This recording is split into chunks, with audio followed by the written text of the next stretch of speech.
Hey guys, tonight we're sailing into the shadowy world of 18th century pirates, where the creak of wooden ships and the snap of black sails pull you into a life governed by a surprising code of honor. Picture yourself standing on a weathered dock, the salty air stinging your nose, as a ship looms in the moonlight, its crew chanting rules that keep their chaotic world from unraveling. These weren't just lawless rogues, they had a system, a way to survive the high seas where trust was rarer than a calm wind. Spoiler: you probably won't survive this life of scurvy and cannon fire, but let's pretend you're tough enough to try. So, before you get comfortable, take a moment to like the video and subscribe, but only if you genuinely enjoy what I do here. Drop a comment with your city and local time. I'm curious where you're drifting off from tonight. Now, dim the lights, maybe turn on a fan for that soft background hum, and let's ease into tonight's journey together. You're stepping into a world where the pirate code wasn't just a suggestion. It was the glue holding these floating societies together. Back in the early 1700s, the golden age of piracy, men like Bartholomew Roberts and Edward Lowe didn't just wake up one day and decide to scribble rules for fun. The code came from necessity. On land, governments and navies enforced order. But out here in the endless blue, you're hundreds of miles from any courtroom. Imagine the chaos. A ship packed with rough men, stolen rum, and enough gunpowder to level a village. Without some kind of structure, you'd have mutiny before breakfast. Historians point to a key fact. Pirate codes were democratic, often voted on by the crew, a radical idea when kings still ruled most of the world. Every man, from the captain to the cook, had a say in the rules they'd live by or die breaking. But let's get quirky for a second. Did you know some pirate codes banned gambling on board? Not because they were prudes, but because card games led to knife fights, and knife fights led to dead crewmates, which was bad for business. You're picturing a table of grizzled pirates, cheating at dice, ready to stab over a bad roll, and the code steps in like a tired babysitter. Historians still argue whether these codes were followed religiously or just ignored when convenient. Some say they were a pirate's constitution. Others call them a loose guideline, like a New Year's resolution you forget by February. Either way, you're on this ship now, and the code is your only shield against the madness. You start to notice the ship's rhythm, the groan of ropes, the slap of waves, the faint smell of tar and sweat. The code wasn't born in a vacuum. It grew from the ashes of merchant and navy ships, where sailors were treated like disposable tools. You've heard of sailors whipped for talking back, paid pennies and fed moldy bread. No wonder they turned pirate. The code was their rebellion, a promise of fairness in a world that offered none. You're standing at the mast, listening as the crew votes on their rules. No stealing from each other, no fighting on board, fair shares of the loot. It's almost noble, until you remember they're still robbing ships and dodging the gallows. Let's pause for a chuckle. Imagine you're the pirate tasked with enforcing the no gambling rule. You're sneaking around at night, sniffing out card games like a grumpy hall monitor, while your mates hide their dice in their boots. Good luck with that. The code also set rules for things like bedtime, yes really, because a sleepy pirate is a dead pirate when the navy comes knocking. You're starting to see the bigger picture. This wasn't just about honor, it was about survival. Every rule, from dividing treasure to punishing traitors, was a thread in a fragile net keeping the crew from tearing itself apart. And trust me, you'll need that net because the sea's about to get rougher. You're swaying on the deck of this pirate ship now, the horizon tilting as the wind picks up, and the reality of life aboard slams into you like a rogue wave. The air smells of damp wood and unwashed bodies, and the planks beneath your feet are slick with who knows what. This isn't the glamorous pirate life of Hollywood. It's a floating sweatbox where you're crammed elbow to elbow with men who haven't seen a bath since last summer.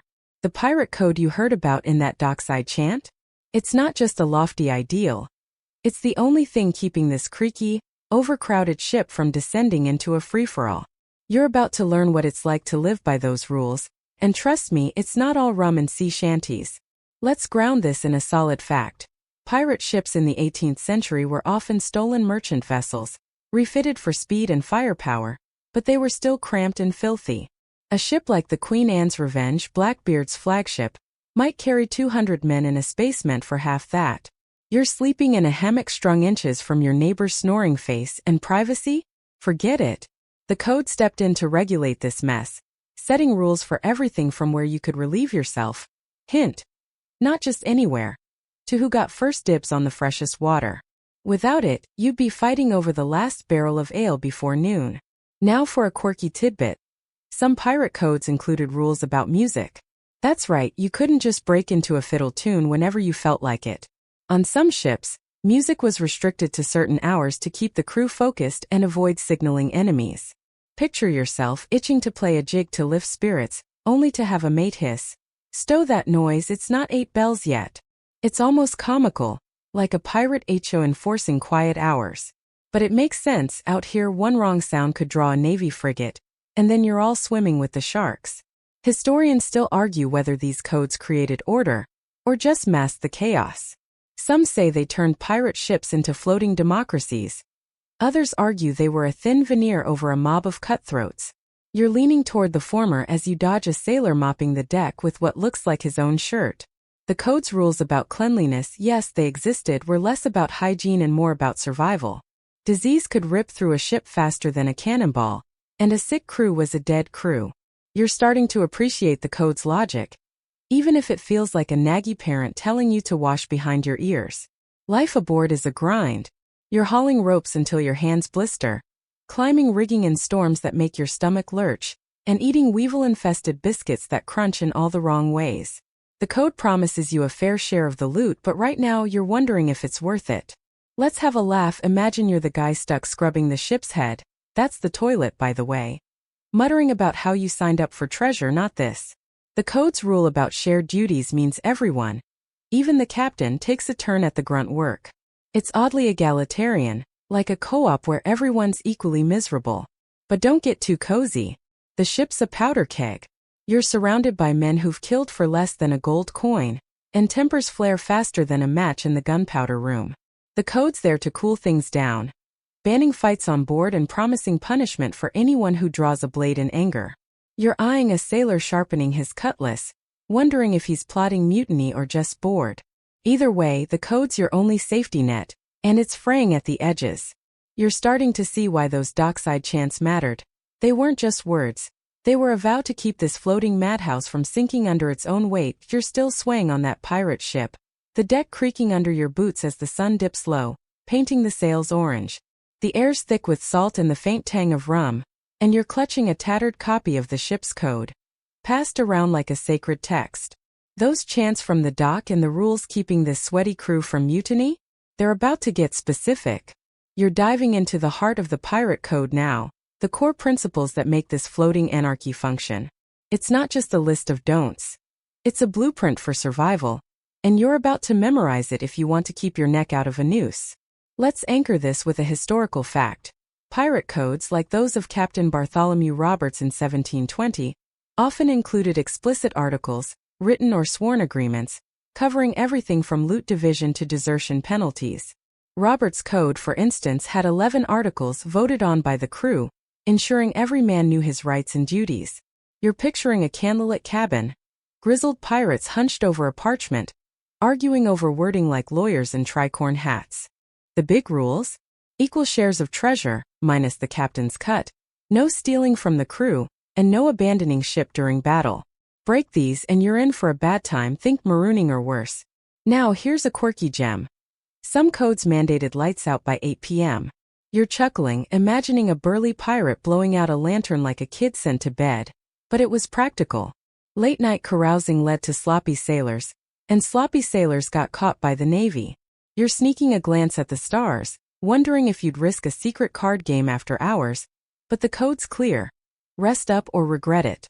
It's like your mom's bedtime rules, except enforced by men with swords. Historians still argue whether these codes were universal or varied wildly by ship. Some say they were standard, passed down like sailor folklore. Others insist each crew cooked up their own, tailored to their quirks. You're leaning toward the latter as you overhear two sailors bickering about whether the no women on board rule applies to the captain's parrot. The core principles, though, feel solid across the board. You're learning them fast. Loyalty to the crew, fairness in spoils, and discipline in battle. It's not exactly chivalry, but it's close enough for a ship full of thieves. Picture yourself at the mainmast, the crew gathered as the quartermaster, second in command, reads the code aloud. First rule: Loot gets split evenly with extra for the captain, quartermaster, and skilled roles like the surgeon. You're nodding along dreaming of gold coins, but the next rule snaps you back. No fighting on board. Disputes go to the captain or shore, where you can duel like civilized rogues. You're smirking at the thought of two pirates squaring off on a beach, swords flashing, while the crew bets on the winner. It's absurd, but it keeps the ship peaceful, mostly. Let's have a laugh. Imagine you're the poor soul enforcing the no smoking below decks rule. You're sniffing around like a bloodhound, catching a whiff of tobacco from some sneaky sailor hiding in the hold. The code's strict because one spark could turn the ship into a fireball, but good luck convincing your mates to ditch their pipes. These rules aren't just about fairness, they're about keeping you alive. You're starting to respect the code, even if it feels like a leash. It's the difference between a crew that sails and one that sinks. The code also covers oddities like compensation for injuries. Lose a leg in battle? You might get 600 pieces of 8, enough to retire if you survive the infection. You're wincing at the thought of the ship's surgeon. Probably a butcher with a rusty saw, but the rule's a lifeline. It's a strange mix of brutality and brotherhood. And you're wondering how these men, who'd rob a merchant blind, agreed to such fairness. The answer's simple. Out here you're all each other's got. The code's not just rules. It's a pact, and you're bound to it as tightly as the ropes holding the sails. You're still on this pirate ship. The sea rolling beneath you as the stars prick the night sky. And the code you're clutching feels heavier now. The creak of the rigging and the low murmur of the crew fade as you turn your attention to the man at the helm, the captain. You've heard tales of pirate captains, larger-than-life figures like Blackbeard or Kidd, strutting with absolute power, but the code tells a different story. You're about to question just how much authority this captain really has, and spoiler, it's not the tyranny you imagined. The code's got his hands tied. And you're wondering if you'd rather be the boss or just another sailor dodging his orders. Let's root this in a solid fact. Unlike naval or merchant ships, where captains ruled like mini-kings, pirate captains in the 18th century were often elected by their crews. Take Edward Lowe's ship in 1722. His men voted him in, and they could vote him out if he overstepped. You're picturing a tense meeting below decks, sailors raising hands to pick their leader, like a gritty version of a school election. The code limited the captain's power, giving him command in battle but requiring crew votes for big decisions, like where to sail or who to rob. It's democracy with cutlasses, and you're marveling at how these rogues pulled it off. Now for a quirky tidbit. Some codes banned captains from eating alone or hoarding better food. You're grinning, imagining Captain Fancy Pants caught sneaking an extra biscuit, forced to share with the crew like a kid at recess. It's less about manners and more about morale. Starving sailors don't fight well, and a greedy captain risks a knife in the dark. You're glancing at the captain now, his tricorn hat tilted, wondering if he's hiding a secret stash of oranges in his cabin. Spoiler, he probably is. Historians still argue whether these limits made pirate captains weak, or just differently powerful. Some say they were figureheads propped up by the crew's goodwill. Others argue their charisma and battle skills gave them real clout, code or no code. You're leaning toward the latter as you watch the captain bark orders during a sail change, his voice cutting through the wind. The code might clip his wings, but he's still the one steering this ship, literally and figuratively. You're starting to see the tension. He's got to lead without lording, persuade without commanding. Picture yourself in the crew, eyeing the captain as he paces the quarterdeck. The code says he gets a bigger share of the loot, maybe 2 portions to your 1, but he can't just do whatever he wants. Want to chase a Spanish galleon? He needs a crew vote. Want to punish a slacker? That's the quartermaster's job, not his. You're smirking at the thought of a captain begging his own men for permission, like a teenager asking for the car keys. It's humbling, but it keeps the ship from fracturing. Without the code, you'd have a dictator, and dictators don't last long when everyone's armed. Let's have a chuckle. Imagine you're the captain trying to sneak a nap while the code demands you're on deck during a storm. You're muttering about how you signed up for glory, not babysitting a soggy crew, but the rules don't care. The code's limits are a balancing act. Too much power and the crew rebels. Too little and you're all dead when the Navy shows up. You're starting to respect this captain, who's less a king and more a tightrope walker, keeping the ship afloat with charm and a sharp sword. The code also protects you from a captain gone mad. If he's reckless, say, picking fights with warships for fun, the crew can depose him. You're imagining a dramatic showdown, the quartermaster stepping up to call a vote, the captain's fate hanging on a show of hands. It's not common, but it happens, and the code makes it possible. You're wondering if you'd vote to keep this captain or boot him for someone tougher. Either way, the code's your shield, ensuring no one man can sink you all. It's a strange kind of freedom, and you're clinging to it as the ship sails into darker waters. You're still swaying with the ship's rhythm.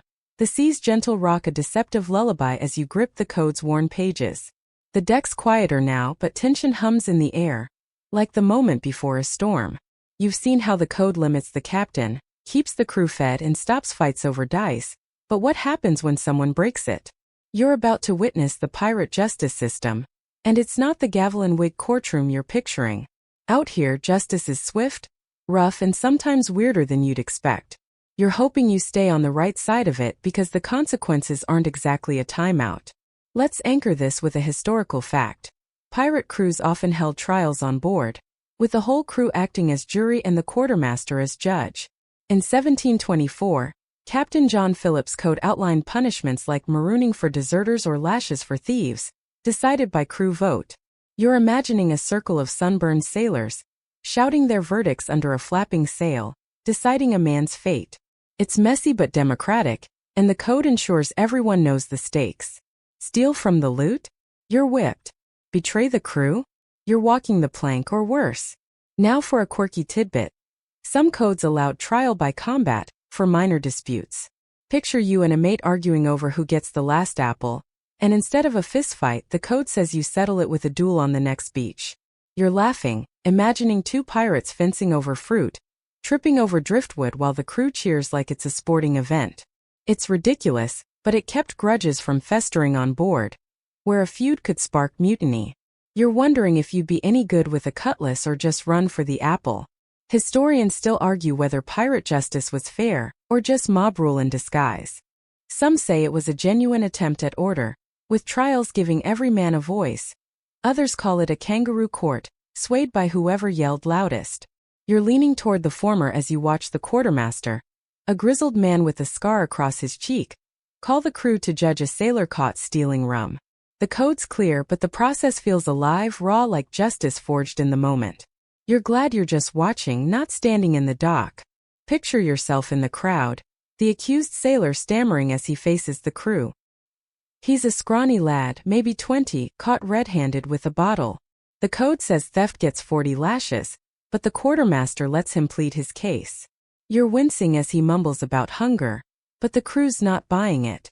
Votes are cast, hands raised, voices grumbling, and the sentence sticks. You're watching the lash fall, each crack making you flinch, but the code's logic is cold. One man's crime threatens everyone's trust. It's brutal, but it's the glue holding this ship together. Let's have a laugh to ease the tension. Imagine you're the quartermaster, trying to keep a straight face as two sailors demand a trial over who gets to wear the ship's only decent hat. You're tempted to toss it overboard, but the code says settle it, so you're stuck refereeing a duel over headwear. It's absurd, but these small justices keep the peace. Bigger crimes, though, get darker punishments. Marooning, abandoning a man on a deserted island with just a pistol and a bottle of water, is a favorite. You're shuddering, picturing yourself stranded, the ship sailing away, the code's final word echoing in the waves. The justice system isn't just about punishment, it's about deterrence. You're noticing how the crew watches each trial, learning the cost of breaking the code. It's not perfect, sometimes a popular sailor gets off lightly, or a loner takes the fall, but it works better than you expected. You're starting to see the code as a living thing, shaped by the crew's will, enforced by their hands. It's not about right or wrong, it's about survival. You're hoping you never face that circle of judging eyes, because out here, the code's the only law, and its justice cuts like a blade. You're still rocking with the ship, the salty breeze tugging at your hair as the horizon glows faintly with dawn. The memory of that rum thief's trial lingers, the lashes crack echoing in your mind, but now the mood shifts. You hear the crew muttering about treasure, gold, silver, maybe a chest of pearls from a Spanish galleon. The code's not just about justice or keeping the captain in check. It's about the loot, the whole reason you're out here dodging Navy cannons. You're about to dive into how pirates split their spoils, And it's a system so fair it might make you forget they're criminals. Almost. Let's ground this with a historical fact. Pirate codes like that of Captain Bartholomew Roberts in 1720 detailed precise shares for loot distribution. Roberts' crew agreed the captain and quartermaster got 2 shares each, skilled roles like surgeons got 1.5, and regular sailors got 1. You're picturing a sweaty cabin, coins and jewels piled on a table, the quartermaster dividing it under the crew's watchful eyes. It was a stark contrast to merchant ships, where sailors got scraps while officers pocketed fortunes. Out here, the code ensures you get your cut, no matter how low you rank. Now for a quirky tidbit. Some codes included bonuses for spotting a prize ship first. Imagine you're up in the crow's nest, half asleep, when you spot sails on the horizon. Yell "sail ho!" And if it's a fat merchant vessel, you might pocket an extra 100 pieces of 8. You're chuckling, picturing yourself squinting through a spyglass, praying it's not just a dolphin because that bonus could buy you a new coat, or at least better boots than the ones leaking on your feet. It's like a pirate version of Employee of the Month with higher stakes. Historians still argue whether this fair share system was truly equitable, or just a way to keep the crew from mutiny. Some say it was revolutionary, a proto-socialist model. Others argue it favored the officers with their bigger cuts, and left the grunt sailors shortchanged. You're leaning toward the former as you watch the crew haggle over a pile of captured silks. Everyone getting something, even the cook. The code's promise of fairness feels real, especially compared to the Navy, where you'd be lucky to see a penny. But you're still eyeing that quartermaster, wondering if he's skimming a few coins. Picture yourself in the thick of it, the ship anchored after a successful raid. The decks cluttered with loot, barrels of wine, bolts of cloth, a silver candelabra that looks out of place next to the cannon. The quartermaster calls everyone to the mainmast, reading the code's loot rules like a preacher. You're elbowing for a better view as he sorts the haul, setting aside shares for the injured, like that sailor who lost a finger in the fight. You're impressed by the order, the way every man waits his turn, even the surly ones who'd knife you for a bad look. The code's holding this greed in check, and it's a minor miracle. Let's have a laugh. Imagine you're the quartermaster, trying to divide an odd number of gold coins among a crew that counts slower than a sloth. You're tempted to toss the extra coin overboard to avoid a fight, but the code says every piece gets accounted for, so you're stuck playing math teacher to a bunch of hungover pirates. It's tedious, but it works. The code also covers special cases, like if you capture a ship without a fight, everyone gets a smaller share, since less risk means less reward. You're nodding, seeing the logic even if you're itching for a bigger pile. The loot system's not perfect. You're noticing grumbles from newer sailors, who think the veterans get too much say in what's fair. But the code's clear. No one starves and no one hoards.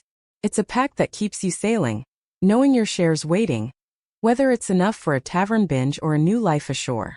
You're dreaming of your cut now, maybe enough to buy a little plot of land someday. For now though, you're just glad the code's got your back, because out here, treasure's the only thing louder than the cannons. You're still on this pirate ship, the deck warm under your boots as the sun climbs, glinting off the sea like scattered coins. The loot's been divided, your share tucked safely in your belt, but the calm feels fragile. You're starting to wonder if this code, fair shares, no fighting, elected captains, is really enough to hold back the chaos. Pirates aren't exactly choir boys. You're surrounded by men who'd slit throats for a silver spoon. You're about to weigh the code against the anarchy bubbling beneath it, and it's a tightrope walk between order and madness. One wrong step and you're all done for. Let's anchor this with a historical fact. Pirate codes were often enforced unevenly, with some crews sticking to them religiously and others ignoring them when tempers flared. In 1718, Charles Vane's crew famously mutinied when he refused to chase a French ship, citing the code's rule about crew votes for major decisions. You're picturing Vane, red-faced, shouting at his men as they depose him, the code's words thrown back in his face. It shows the code's power, but also its limits. When push came to shove, loyalty to the crew often trumped the parchment. Now for a quirky tidbit. Some codes ban bringing pet monkeys on board. You're snickering, imagining a pirate sneaking a chattering monkey under his coat, only to get caught because it stole the quartermaster's hat. The rule wasn't about animal cruelty. Monkeys caused chaos, stealing food or tangling ropes, and chaos was the enemy of a tight ship. You're glancing at a sailor feeding a crust to a seagull, wondering if that's next on the banned list. Out here, even a small disruption could tip the balance toward disaster. Historians still argue whether the code was a true bulwark against anarchy, or just a flimsy dam holding back a flood. Some say it created a functional society, rare for outlaws. Others argue it was a facade, with pirates breaking rules the moment gold or rum was involved. You're leaning toward the former as you watch the crew work in sync, hauling sails without a fight. But you've seen the glint in their eyes during loot division, the way hands hover near knives. The code's holding, but it's like a rope fraying in a storm. Picture yourself at the ship's rail, the sea endless and the crew bustling behind you. The code's rules: no stealing, no desertion, fair trials, keep things running smoother than you expected. You're thinking back to that rum thief's trial, how the crew's vote kept the punishment from turning into a lynching. But chaos lurks. Last night you overheard two sailors plotting to hide a gold ring from the haul, whispering about dodging the code's equal shares rule. You didn't snitch, but you're wondering what happens if they're caught. The code says lashes, but a desperate man might choose a fight instead, and then what? Let's have a laugh. Imagine you're stuck mediating a shouting match over who gets to sleep in the driest hammock. The code says no disputes on board. But these two are bickering like kids over a toy, and you're tempted to dunk them both in the sea to shut them up. It's a small thing, but it's a reminder. Pirates are human and humans are messy. The code tries to tame that mess, but it's not magic. You're noticing how the quartermaster's sharp glare keeps the crew in line. His authority a stronger glue than the code itself sometimes. The balance tips both ways. The code's democracy, voting for captains, splitting loot, gives you a voice, but it also breeds tension. Every vote's a chance for grudges, every rule a chance to rebel. You're wondering if the code's enough when the Navy's on your tail, or when the rum runs dry. For now it's working. The ship sails, the crew grumbles but obeys, and you're alive. But you're keeping your knife close because out here, the code's order is a thin shield against the anarchy in every pirate's heart. And you're not sure which will win, but you're still aboard this pirate ship.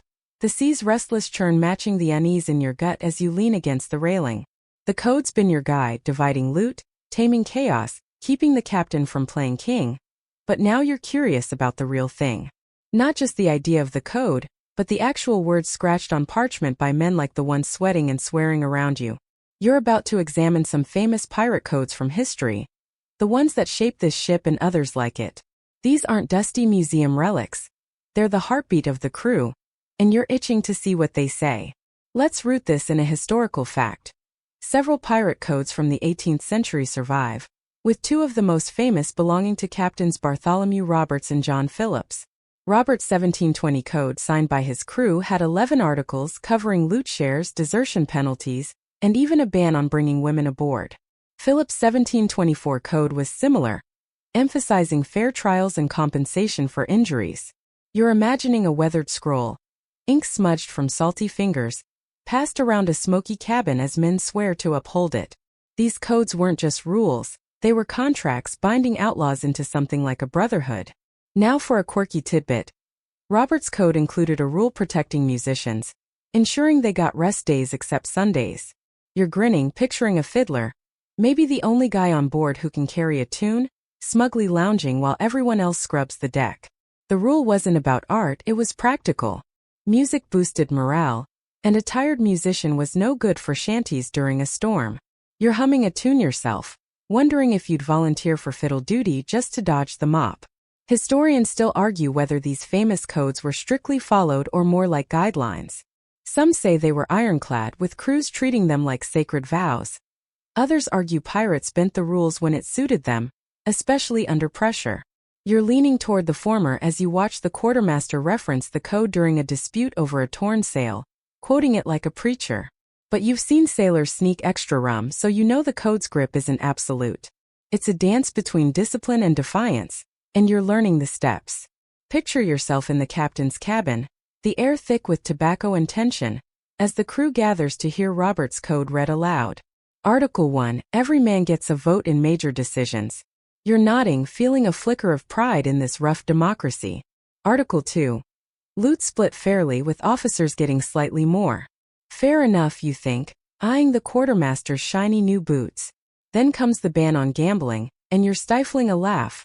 remembering that dice game you saw hidden behind a barrel last night. The code's thorough, covering everything from duels, only on shore, to desertion, marooning, or death.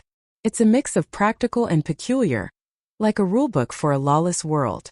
Let's have a chuckle. Imagine you're tasked with enforcing Philip's rule against meddling with women on a captured ship. You're chasing a lovesick sailor away from a merchant's daughter, muttering about how the code's ruining his fun, while he pleads for just one dance. It's absurd, but the rule's there to avoid trouble. Romance on a pirate ship is a spark in a powder keg. These codes, Roberts and Phillips alike, feel alive, shaped by real men facing real problems. You're marveling at their detail, like how they set payments for lost limbs, 600 pieces of 8 for a leg, 100 for an eye. It's grim but fair, ensuring you're not left penniless if a cannonball clips you. These famous codes weren't identical, but they shared a spirit: fairness, loyalty, survival. You're comparing them to the code on your ship, noticing similarities like the ban on fighting, and quirks, like your crew's rule against cursing during meals. You're starting to see why these codes mattered. They weren't just words. They were the difference between a crew that sails and one that sinks. You're clutching your own code tighter, wondering if you'd sign your name to Roberts or Phillips, or if you're just glad to have any rules at all in this wild, wave-tossed world. You're still swaying on this pirate ship, the deck's worn planks creaking as the wind carries a faint whiff of gunpowder and brine. The famous codes of Roberts and Phillips are still fresh in your mind. They're words like anchors in the storm of this lawless life. But now you're wondering about the heart of it all: honor. These men are thieves, raiders, men who'd steal a merchant's last coin and laugh about it. Yet the code talks of fairness, loyalty, even justice. You're about to debate whether pirates truly valued honor, or if it was just a pretty word they tossed around to justify their crimes. Spoiler: it's not as simple as you think. Let's ground this with a historical fact. Pirate codes often emphasize loyalty to the crew above all else, a kind of honor rooted in survival. In 1717, Captain Edward Teach, Blackbeard himself, followed a code that promised equal shares and protection for his men, fostering a fierce loyalty that made his crew formidable. You're picturing Blackbeard, beard smoldering with lit fuses, rallying his men not just with fear but with the promise of a fair deal. Honor for pirates wasn't about chivalry. It was about sticking by your mates when the Navy's cannons roared. Now for a quirky tidbit. Some codes required pirates to swear oaths on a Bible or an axe to uphold the rules. You're chuckling, imagining a grizzled sailor, hand on a rusty axe, solemnly vowing not to steal extra rum, while his mates snicker behind him. It's theatrical, but it worked. Oaths made the code feel sacred, binding men who'd otherwise stab each other over a bad card game. You're wondering if you'd feel the weight of that oath, or if you'd just wink and cross your fingers. Historians still argue whether this honor was genuine or a convenient myth. Some say pirates were pragmatic, using the code to build trust in a cutthroat world. Others argue it was a facade, with most pirates breaking rules the moment gold was on the table. You're leaning toward the former as you watch two sailors share a crust of bread. A small act of camaraderie that feels like honor, code or no code. But you've seen the greed in their eyes during loot division, so you're not naive. Honor's here, but it's tangled with self-interest. Picture yourself on deck. The crew gathered after a narrow escape from a Navy frigate. The code's promise of loyalty kept you together. Men manned the cannons, patched the sails, and didn't abandon ship, even when the odds were grim. You're feeling a flicker of pride, like you're part of something bigger than yourself. But then you overhear a sailor muttering about hiding a gold chain from the last haul, and you're reminded, honor's fragile. The code demands you report him, but snitching feels like betraying the crew's unwritten bond. It's a messy kind of honor, one that bends under pressure but doesn't always break. Let's have a laugh. Imagine you're stuck enforcing the codes, no lying rule during a card game. You're playing detective, trying to catch a sailor bluffing about his hand, while he swears on that rusty axe he's honest. You're tempted to flip the table and call it a day, but the code's serious about trust. Honor out here isn't about being a saint, it's about keeping the ship afloat. You're starting to see it in small moments, like when a wounded sailor gets his full share, no questions asked, or when the crew votes to spare a captured merchant who begged for mercy. It's not knightly, but it's something. The debate lingers. You're wondering if honor was just a tool, a way to make pirates feel noble while they plundered. Or maybe it was real, born from men who'd been betrayed by the world. Navies, merchants, kings, and found something worth fighting for in each other. You're leaning toward a mix of both. Honor kept the code alive, but greed kept it honest. You're glancing at your mates, wondering who'd stand by you in a fight and who'd sell you out for a sack of silver. The code's still your guide, but honor? That's a question you'll carry as the ship sails on. You're still on this pirate ship. The horizon a thin line of gold as the sun dips low, casting long shadows across the deck. The code's been your compass, dividing loot, curbing chaos, whispering of honor among thieves. But now you're looking beyond the ship, beyond the creak of sails and the glint of stolen gold. You're tracing the pirate code's lasting legacy, how it echoes through time, shaping more than just these salty outlaws. From the myths of the high seas to the modern world, you're about to see how this rough-hewn system left its mark. And it's more than just pirate flags and movie cliches. Let's anchor this with a historical fact. Pirate codes influenced later maritime and labor practices, particularly in their democratic structure. By the late 18th century, some merchant and naval ships adopted similar crew voting systems for minor decisions, inspired by pirate egalitarianism. You're picturing a Navy captain, grudgingly allowing his sailors a say in rations, a faint echo of the votes you've seen on this ship. The code's idea of fair shares and accountability didn't die with the golden age of piracy. It seeped into the broader world, a quiet rebellion against rigid hierarchies. Now for a quirky tidbit. Pirate codes inspired the articles of early American frontier militias. You're grinning, imagining a ragtag group of settlers in the 1770s, swearing oaths over a musket instead of an axe, mimicking pirate rules to keep their band together. It's not as far-fetched as it sounds. Outlaws and pioneers both needed trust to survive, and the code's blueprint worked in wild places. You're wondering if you'd spot a familiar rule like no stealing from the group in a dusty militia camp, a strange cousin to your ship's laws. Historians still argue whether the pirate code's legacy is overstated or underappreciated. Some say it was a minor footnote, overshadowed by larger political revolutions. Others argue it planted seeds for democratic ideals, especially in how it empowered ordinary men. You're leaning toward the latter as you think back to the crew's votes, the way even the lowliest sailor had a voice. It's not exactly a ballot box, but it's a start. You're seeing the code's shadow in modern cooperatives or union charters, where fairness and shared burdens still matter. It's a long way from this creaky deck, but the connection feels real.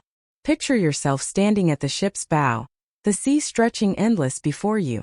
The code's rules, equal shares, elected leaders, trials by peers, were radical for their time, born from men who'd been crushed by the world's boot.